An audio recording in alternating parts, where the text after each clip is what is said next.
Nous allons lire du livre Épître aux Romains, chapitre 4 et verset 13.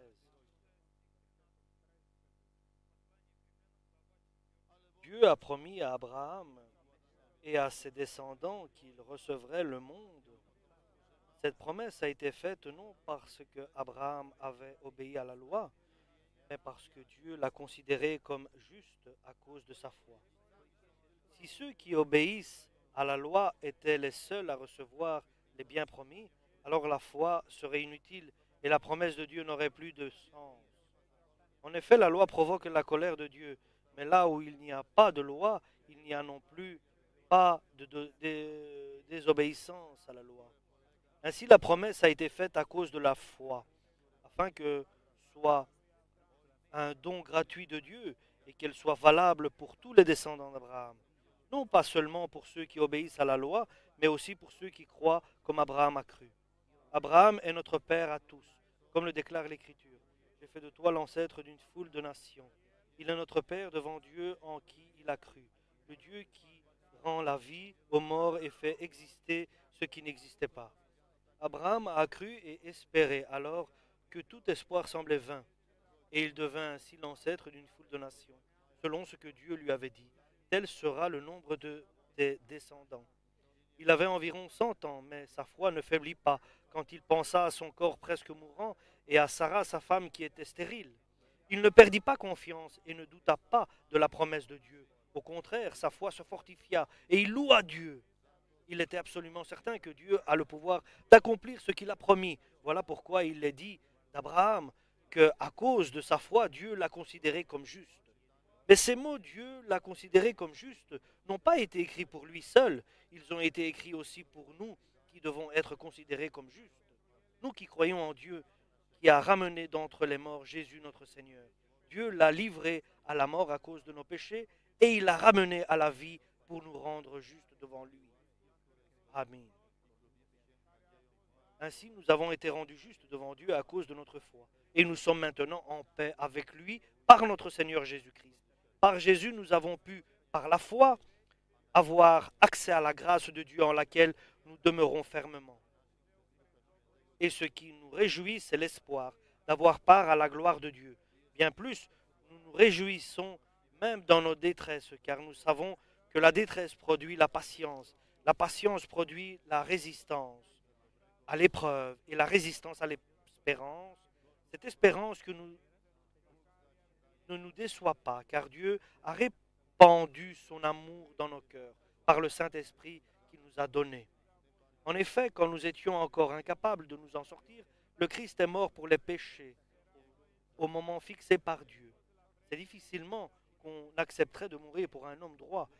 Quelqu'un aurait peut-être le courage de mourir pour un homme de bien, mais Dieu nous a prouvé à quel point il nous aime. Le Christ est mort pour nous alors que nous étions encore pécheurs. Pour son sacrifice, nous sommes maintenant rendus justes devant Dieu. À plus forte raison, nous serons sauvés par lui de la colère de Dieu. Amen. Lorsque Abraham avait 75 ans, Dieu lui a promis qu'il lui donnerait des descendants et que ses descendants seraient sur toute la terre. Et 25 ans sont passés après la promesse de Dieu. La vie d'Abraham était déserte. Selon lui, il était vieux, il avait 100 ans, il ne pouvait pas faire d'enfant. Lorsqu'il est arrivé à cet âge-là, et Sarah était stérile,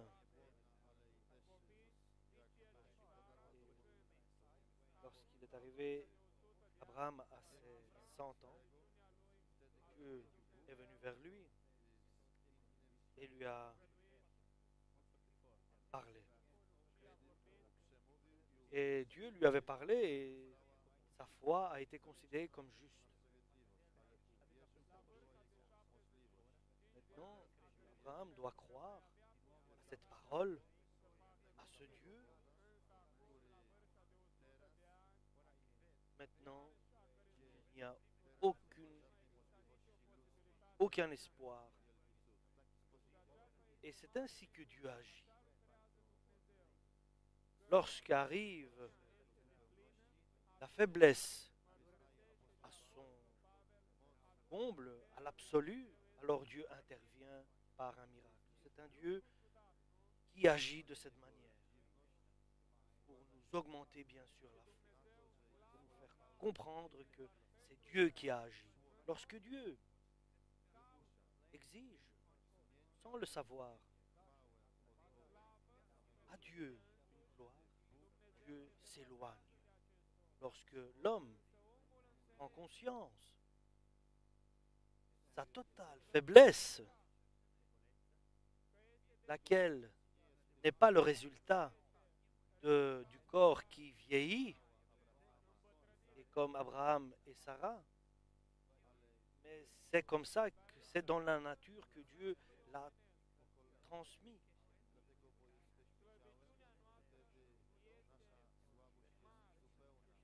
Nous n'avons pas le pouvoir d'aller contre la nature.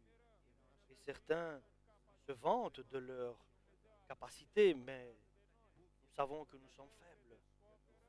Et Dieu est content lorsque nous reconnaissons que nous sommes faibles. Dieu agit lorsque nous sommes faibles et que nous le reconnaissons. Et Dieu est venu vers Abraham. Il lui a parlé. Et il est devenu le père de beaucoup de nations. Et le projet de Dieu est de s'étendre, d'étendre la gloire de Dieu, le royaume de Dieu, la force de Dieu, au-delà de Israël, plus loin d'Israël, devenir le père de beaucoup de nations parce qu'il a cru en Dieu. Et ça, c'est la volonté de Dieu. Et ce message est très encourageant. Et Dieu désire, il a un projet d'étendre sa gloire, c'est-à-dire le salut qu'il donne aux hommes, à l'humanité entière. Et Dieu veut nous donner un rayon plus grand pour annoncer la bonne nouvelle. Et Abraham voyait sa propre personne et Sarah sa femme. Et Dieu voyait bien sûr ce qui se passe.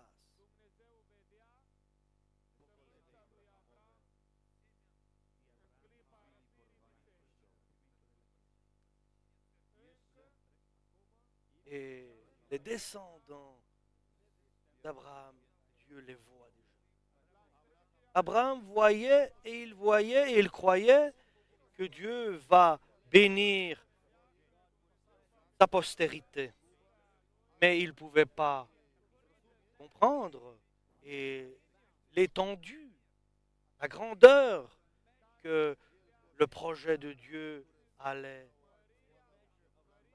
s'accomplir. Et cela n'empêche pas Dieu d'intervenir, de ne pas comprendre la grandeur de son plan. Mais nous devons avoir la foi en Dieu et nous verrons la gloire de Dieu. Par nous, par toi, Dieu va étendre sa gloire. Par toi qui es faible, par moi qui est faible et qui a entre tes mains un peu de semence, Dieu va étendre sa gloire, sa présence dans le monde entier, sans que tu marches, sans que tu te déplaces. Tu peux te déplacer par ta pensée. Et Dieu lui a dit, tu vois tout cela, où ton pied se posera sera à toi. Et Dieu parlait à cette époque naturellement. Il parlait sans que ce soit une image, mais une vérité. Et ta postérité ta postérité régnera dans le monde entier. Et Abraham a cru à ces paroles. Alléluia.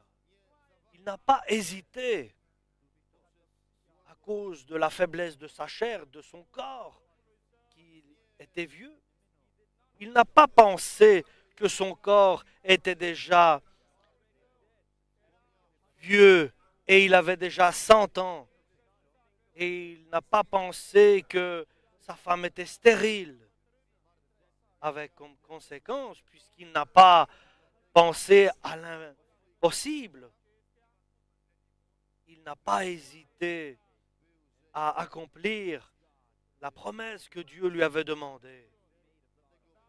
Il a éloigné, il a chassé les mauvaises pensées d'incrédulité. Nous devons chasser les pensées d'incrédulité et continuer à croire à la toute-puissance de Dieu. Alléluia. Alléluia. Pour peu ou pour beaucoup, nous parlons ici de la puissance du Créateur.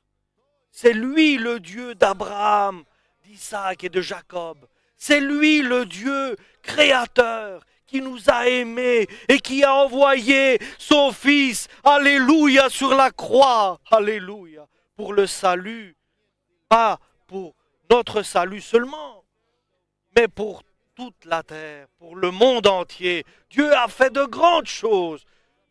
Dieu a fait de prodiges. Mais ce n'est pas cela l'œuvre de Dieu seulement. Et l'attention de Dieu, et le regard de Dieu, et les projets de Dieu, et la volonté de Dieu, c'est que tous les endroits qui sont autour de nous, déserts, ici par exemple dans notre patrie, la Grèce, soient inondés, soient arrosés de pluie, de bénédiction. Il veut bénir toute l'humanité, parce que nous vivons dans cette terre qu'il a créée pour nous. Et Dieu est l'alpha et l'oméga, il est le début et la fin, il est tout. C'est comme moi, comme j'ai 4 enfants et 7 petits-enfants, et je dois penser seulement à un, et à un de mes petits-enfants, et les autres. Alors, malheur à nous si nous pensons comme cela. Mais malheur si nous pensons que Dieu est comme ça, qu'il pense seulement à certains et qu'il fait des discriminations. Bien sûr que non. Il aime tout le monde. Alléluia. Et il n'a pas hésité ici. Abraham, il a pris courage, il a pris force en glorifiant Dieu. Alléluia. Tu fais très bien, chers frères et sœurs, vous faites très bien de glorifier Dieu à chaque moment. Alléluia. Même à des moments où il n'y a pas de rosée, il n'y a pas de pluie, et au moment où il y a une abondance de pluie. C'est un Dieu qui prend plaisir à entendre que nous le glorifions et que nous le vénérons, car il est notre Créateur, le Tout-Puissant. Béni soit son nom. Alléluia.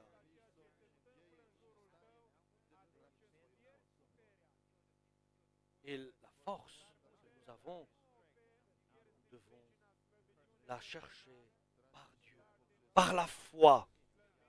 Parce que sans foi, nous ne pouvons pas être agréables à Dieu. Sans croire en Dieu, nous ne lui sommes pas agréables. Alléluia. Dieu prend plaisir.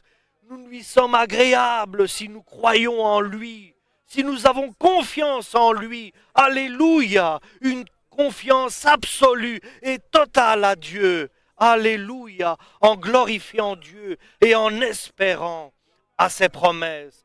Et Dieu est fier de nous lorsque nous le glorifions. Alléluia, alléluia.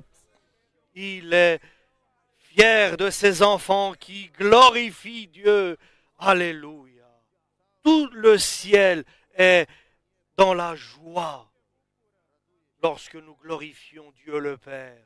C'est ce que nous révèle la parole de Dieu. Heureux, bienheureux est celui dont le cœur est rempli de la présence de Dieu. Parce que alors nous sommes encouragés, nous sommes fortifiés. Allez, farabiha. Alléluia. Oui, notre corps alors se charge de la présence de Dieu. Et Abraham s'est fortifié par l'information dans son cœur de Dieu que ce que Dieu avait promis, il est capable de le réaliser. Et même beaucoup plus de ce que Dieu a promis dans ce que nous pensons qu'il va faire. Et c'est pour cela qu'Abraham a été pris en compte, sa foi. Cette force de la foi qui est venue par la glorification de Dieu. Et l'apôtre Paul nous dit, pas seulement Abraham, et à nous aussi, nous a été considéré, notre foi a été considérée juste devant Dieu, celui qui a ressuscité Jésus-Christ des morts. Est-ce que tu crois au Tout-Puissant? Ça, c'est le message. Je crois en un Dieu, Père Tout-Puissant, Créateur de toutes choses, celui qui est le Tout-Puissant. Alléluia! J'ai confiance. Croire en Dieu, ça veut dire j'ai confiance en sa parole, en ses promesses. J'ai confiance à sa présence. J'ai confiance à sa gloire.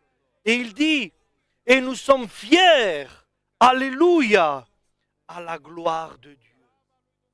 Et nous sommes fiers parce que nous verrons Dieu visage. Nous verrons son visage, alléluia, et nous sommes fiers. Et lorsque nous le verrons, nous aurons aussi sa gloire. Nous serons comme il nous l'a décrit. Et de quoi d'autre serons-nous fiers? De quoi d'autre serons-nous fiers? Quoi d'autre? Qu'est-ce qu'on pourrait réussir? Nous sommes fiers que nous verrons Dieu le Tout-Puissant, le Créateur, notre Père à tous. Alléluia! Gloire à Dieu pour ce qui nous attend. Nous attendons que de voir le Père. Alléluia, notre Créateur. Et il va arroser tous les endroits qui sont déserts. Parce que lui, le Tout-Puissant, Dieu, il nous prend en considération. Nous sommes comme son premier-né, l'Église de Jésus.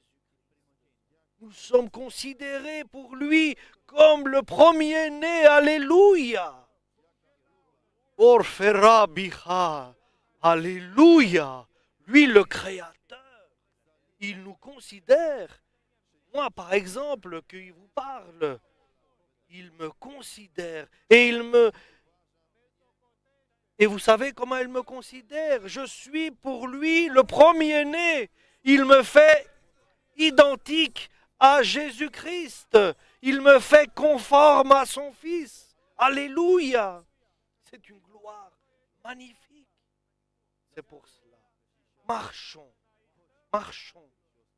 de la manière dont lui désire que nous marchions.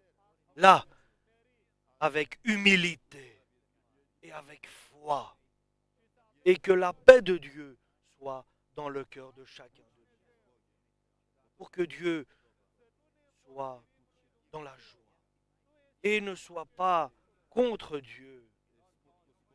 Et Dieu disait à Jonas, qui avait été envoyé pour prêcher, il est bon que tu sois comme ça, dans cette grogne. Non, parce que Jonas ne voulait pas aller là où Dieu l'avait envoyé. Et n'ayons pas envers Dieu des critiques.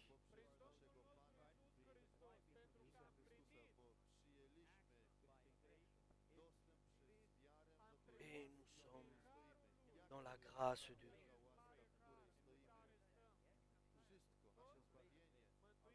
Et nous savons que nous avons été bénis par Dieu. Nous avons reçu la renaissance, les promesses de Dieu. Et notre nom, nos noms sont inscrits dans le livre de vie. Nous sommes éternels avec Dieu. En nous demeure le Dieu 3 fois saint. Alléluia. En nous demeure Dieu, la Trinité. Et en nous ne demeure pas seulement Georges, mais quand Georges devient petit, grandit en nous le Père, le Fils et le Saint-Esprit. Et alors devenons-nous petits et laissons la place à Dieu. Alléluia.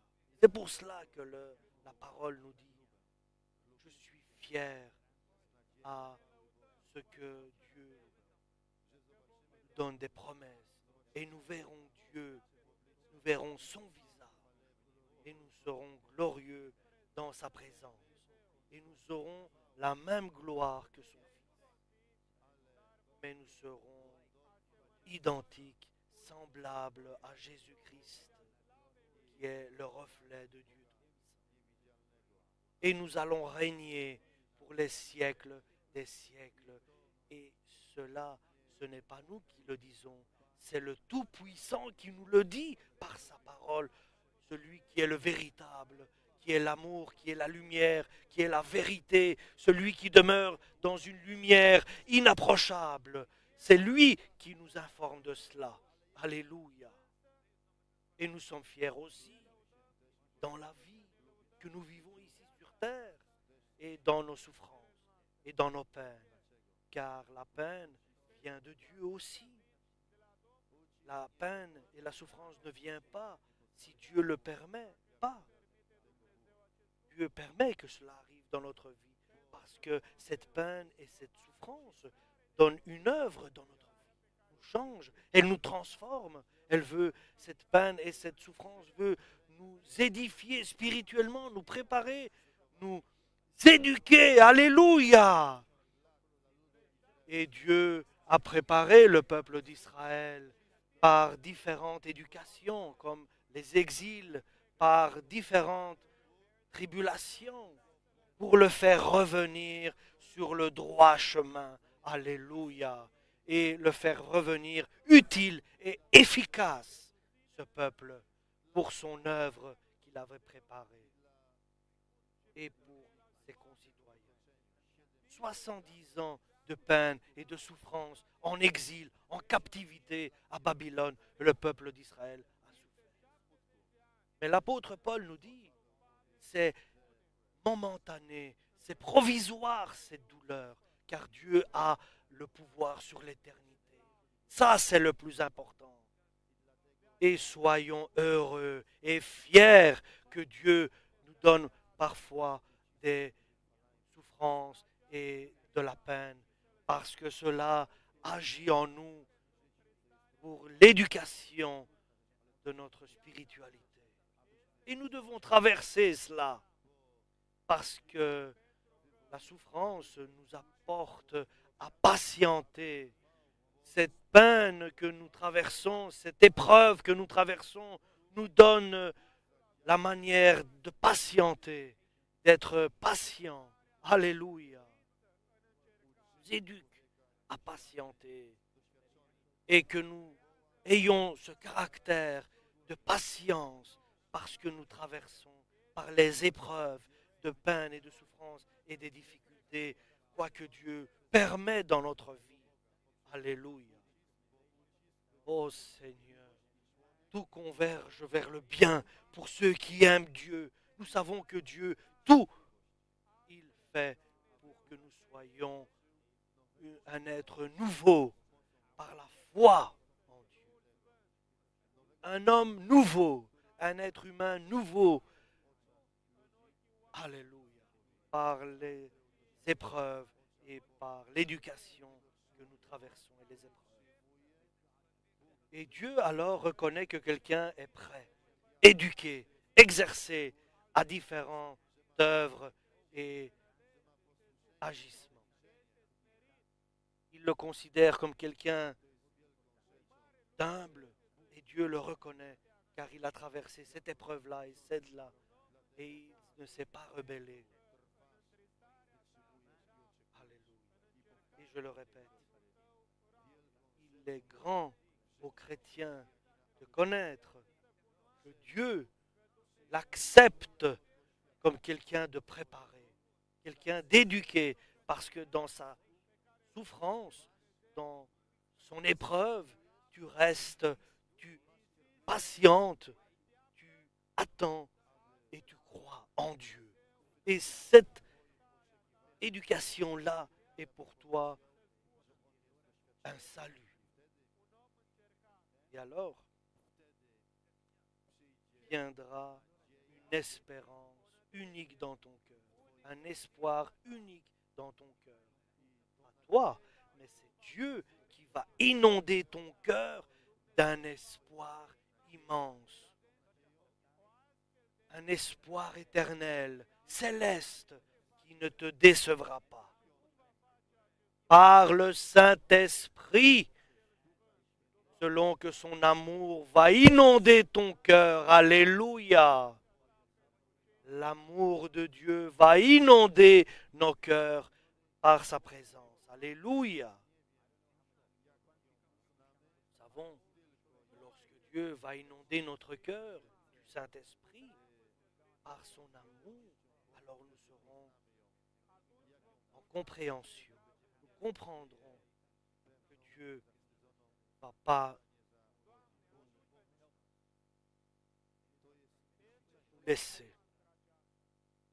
Et nous savons que ce que nous traversons avec Dieu, c'est une école, c'est une éducation, c'est un enseignement pour nous améliorer, pour nous rendre plus forts spirituellement et plus patients et plus ayant de l'espoir en Dieu. Et nous connaissons l'amour de Dieu, cet amour qui inonde notre cœur. Et nous savons que Dieu ne va pas permettre que nous traversons des épreuves plus difficiles que nous pouvons les supporter. Alléluia. Et Dieu nous voit patienter en attendant là, en restant fidèle à la parole de Dieu. Lorsqu'avec patience, lorsque la douleur et les souffrances règnent dans notre vie, et là, les pieds commencent à trembler.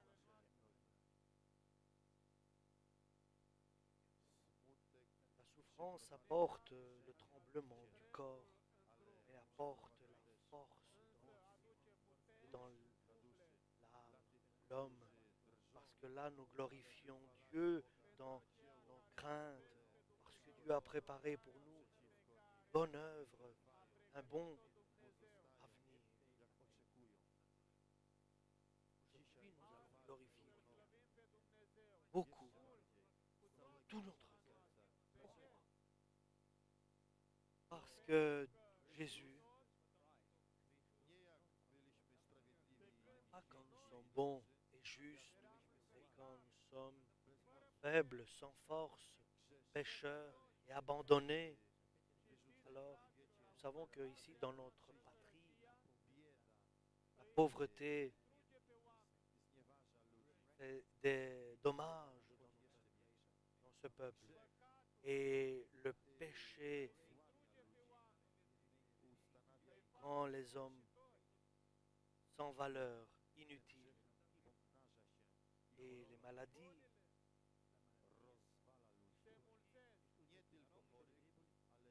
qui viennent, qui existent, font tomber les personnes.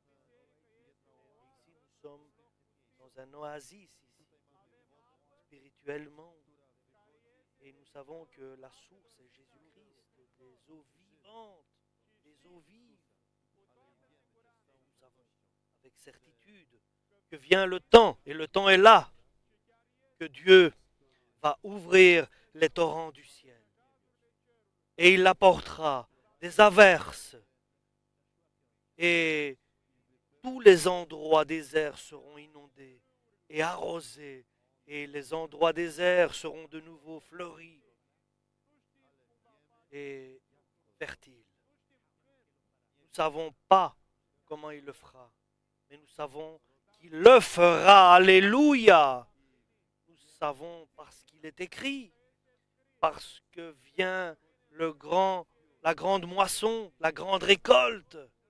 Et celui qui sera prêt sera enlevé au ciel. Alléluia. C'est pour cela, chers frères et sœurs, Dieu n'a pas eu pitié de son Fils unique, Jésus-Christ, lorsque nous étions encore sans valeur et pécheurs. Dieu a envoyé son Fils pour nous sauver. Il l'a envoyé pour nous apporter sa parole à lui, Dieu le Père, et à se sacrifier sur la croix.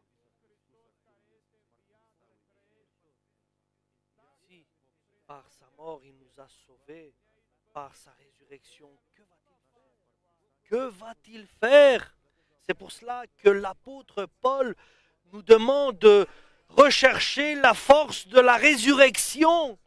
Cette résurrection de Jésus-Christ, parce que par la mort de Jésus, nous sommes sauvés, mais par sa résurrection, alléluia, nous glorifions Dieu pour cette résurrection de Jésus-Christ, son Fils.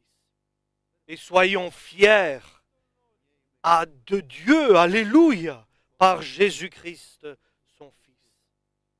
Parce que nous avons reçu cette union. Et ce Père-là est notre Père, est ton Père, est mon Père. Il nous reconnaît comme ses fils. Il nous établit comme ses fils. Et son Fils Jésus-Christ, c'est notre Seigneur. Et nous sommes fiers. Nous avons été réconciliés avec Dieu par son Fils. Et nous sommes fiers. Ce que nous traversons, ce que Dieu permet dans notre vie. Car il ne permettra pas que nous traversions des épreuves plus difficiles que nous pouvons en supporter. Alléluia. Il le permet pour notre vie, pour notre efficacité spirituelle, pour notre évolution spirituelle. Et nous sommes appelés amis de Dieu. Et Abraham a été appelé ami de Dieu. Et par Jésus-Christ, combien plus nous sommes amis de Dieu par Jésus-Christ. Par la foi que nous avons au Tout-Puissant Dieu, béni soit son nom. Amis de Dieu, nous avons été appelés. Et Jésus dit, je ne vous dis plus mes serviteurs. Maintenant que vous êtes là, je vous dis mes amis, vous n'êtes plus mes serviteurs. Et ce que j'ai entendu de mon Père, je vous l'ai dit. Et l'Esprit Saint. À part ce qui est écrit dans l'Église, vous devez aussi devenir, et vous êtes considérés dans le ciel, et amis tout-puissant, béni soit son nom. Pas seulement amis, mais enfants aussi. Je me souviens, mon fils, lorsqu'il était petit,